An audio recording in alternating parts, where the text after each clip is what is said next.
എല്ലാ പോലീസ് സ്റ്റേഷനിലേക്കും ആര് ചെന്ന് കടന്നാലും അവർക്ക് ആദ്യം ഗുഡ് മോർണിംഗ് പറയും, നമസ്കാരം പറയും, അവരെ സ്വീകരിച്ച് ഇരുത്തി അവരുടെ പരാതികൾ കേൾക്കാനുള്ള സംവിധാനമായിരിക്കും ആരംഭിക്കുന്നത്.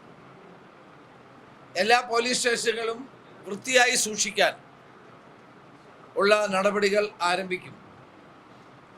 അതുപോലെ പോലീസ് സ്റ്റേഷനിൽ കെട്ടിക്കിടക്കുന്ന വാഹനങ്ങൾ, വർഷങ്ങളായി കെട്ടിക്കിടക്കുന്ന വാഹനങ്ങൾ ഡിസ്പോസ് ചെയ്യാനുള്ള പോലീസ് ആക്ട് പ്രകാരമുള്ള നടപടികൾ DGP സ്വീകരിക്കുന്നതാണ്. ചുരുക്കത്തിൽ കേരളത്തിലെ 484 പോലീസ് സ്റ്റേഷനുകൾക്കും ഒരു പുതിയ മുഖം ഉണ്ടാകും. അതുപോലെ തന്നെ അവരുടെ പ്രവർത്തനങ്ങളിലും കാര്യക്ഷമമായ മാറ്റമുണ്ടാകും.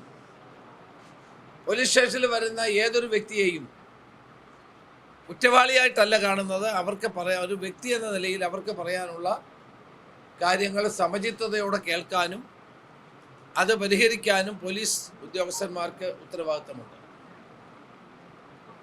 എന്നവരെ ബോധ്യപ്പെടുത്തി കാര്യങ്ങൾ മുന്നോട്ട് കൊണ്ടുപോകും.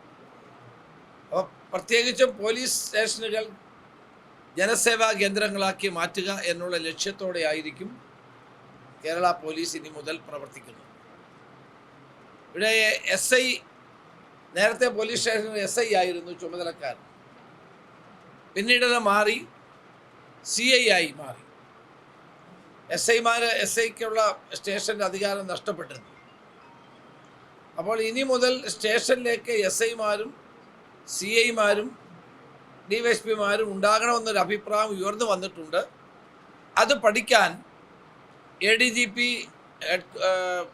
ഹെഡ്ക്വാർട്ടേഴ്സ് ഉൾപ്പെടെയുള്ള അദ്ദേഹത്തിൻ്റെ നേതൃത്വത്തിൽ ഒരു 5-അംഗ ടീമിനെ ഇന്ന് DGP നിയോഗിച്ചിട്ടുണ്ട്.